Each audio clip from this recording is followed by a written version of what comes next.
Okay, I'll admit it, this one is a little niche. If you are watching this video, you must either really like my videos, have a deep interest in min-maxing every aspect of Monster Hunter Wilds, or you have autoplay turned on and you're clicking away as we speak. Hold on. This may not be the most exciting topic, but a proper understanding of the material retrieval system can allow for faster and more efficient farming. Stick around and let's dive into the farming system in Monster Hunter Wilds. To start, the material retrieval system is unlocked after the low-rank base game has been completed, or when we begin Chapter 4 in our mission progression. Each of the 5 locales has a single person that will farm materials passively once we complete a certain side quest for each of them. Interacting with them in each area allows us to take the materials they have retrieved, or change the targeted material itself. Conveniently, Nata will function as a village intermediary, which makes him a one-stop spot for controlling each of the farms, as well as receiving all the materials they collect. Here is where we get into the nitty-gritty numbers. There are 29 different items that can be selected for farming, however not everyone can farm the same items. Looking at Murtabak in the plains, we can see he offers items like herbs, blue mushrooms, and Thunderbug capacitors. Compare this to Rysher in the ruins of Wyveria, who offers none of these, but can gather Bitterbug broth, Nulberries, and Flashbug phosphors. Each of these gatherers offers 9 to 12 different items, with some items being exclusive to one gatherer in particular. We can also see a variable star system indicating how successful each will be at gathering a particular item. This system fluctuates with the weather in each gatherer's respective locale. Looking again to Murtabak, while he collects herbs in the time of plenty, he has 3 stars, compared to in the fallow, when he has 2, and the inclemency, when he has only 1. This pattern of gathering less during non-optimal times is general, but not always the case. Looking back at the same times with Murtabak, but now looking at Dragonfell berries, the time of plenty only offers 1 star, while the time of fallow gives 3, and the inclemency drops to the lowest possible half-star rating. As time progresses, the material retrieval will gather more and more until a total of 16 stacks have been collected, 2 stacks being gathered at a time.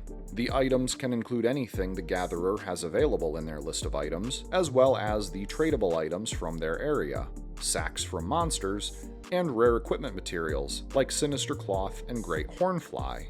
All of this should be general knowledge or intuitive if you have utilized this system at any point, but now let's really shed some light on this system. How do we make this system work for us? The obvious and simple answer is, have the material retrieval get the items you want most. You want more mega potions? Get herbs from either Murtabak or Plum Peach, and get honey from any of the other 4. Honey is the one item all the gatherers can provide. But besides the items only one gatherer can farm, how do we choose what the rest bring? The following items are exclusive to the gatherer. Rysher has Exciteshrooms, Murtabak gets Thunderbug capacitors, Apar has 3, Dragonstrike nut, Snow herb, and Spiderweb. Plum Peach offers Flowfern and Ivy, and Sabar has Bomberry, Smokenut, and Toadstool. If you want any of those items, you will have to use that specific gatherer to get it. Looking at all the remaining items that are shared, I calculated the one who would offer the most consistently, taking into account the weather and how they rated on the star system. Here is the entire list of items, who provides them, and who is the best in each category. A checkmark means they can give the item in question, the crown indicates they are the best in that item, a blue background means they are the only one who provides that specific component, and the green is reserved for items that anyone can gather, again, in this case, honey only. This chart does not include the math used to determine who is the best to get each item, but I will explain.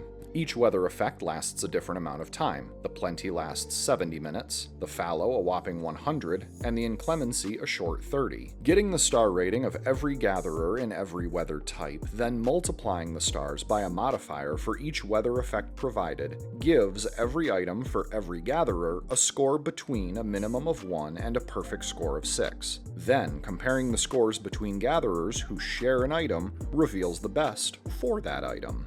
Looking at the top of the list, Adamant seed is provided by Murtabak and Plum Peach. Murtabak has 1 star in the plenty, half a star in the fallow, and half a star in the inclemency. Plum Peach, on the other hand, has 1 star, 2 stars, and half a star respectively. Using my multiplier, Murtabak scores 1.35 for Adamant seed, while Plum Peach scores 2.85. If your goal is consistent Adamant seeds, have Plum Peach target them. Knowing this, we can maximize the farms for certain useful but expensive items. For example, let's get more max potions.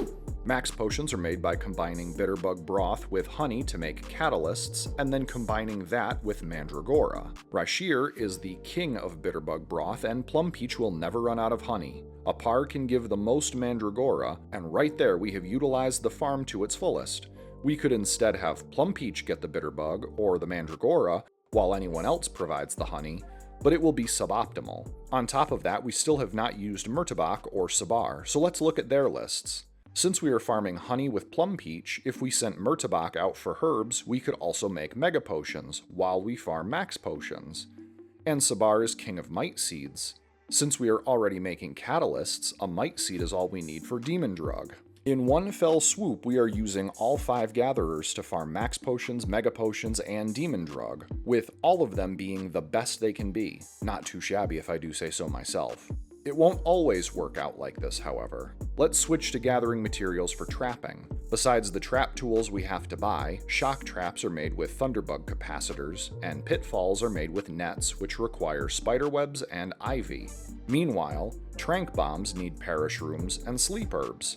That's 5 items, so let's see if we can make it work with the gatherers. Thunderbug capacitors are locked to Murtabak, so he will have to retrieve those for us. Spiderwebs are also exclusive to Apar in the cliffs, and ivy is restricted to Plum Peach in the forest. Sabar is better than Rysher for Parashroom, so let's give that to him. And lastly, we need sleep herbs. Oh no. Sleep herbs can only be gathered by Murtabak and Apar, who we already have earmarked for other items. Looks like this combination of consumables won't pan out. But maybe we drop the Thunderbug capacitors in exchange for the sleep herbs, and Rysher can get Devil's Blight for Mega Barrel Bombs, since the other component, large barrel bombs, can be bought. While we couldn't get shock traps, pitfall traps, and trank bomb components, a simple revision allowed us to farm pitfall, tranks, and Mega Barrel Bombs. Play around with the variations and see what you can come up with. Maximize your gathering, or at the very least save time from manually farming. If you want a copy of the spreadsheet used in the video, head on over to my Patreon and it will be there. And while you're there, maybe consider becoming a member. Maybe. Possibly. If you liked the video, leave a like. If you have any questions, leave me a comment. And if you're not subscribed, please consider subbing to stay informed of future videos. May your RNG be kind and the desire sensor be blind. Goodbye for now, but not for long.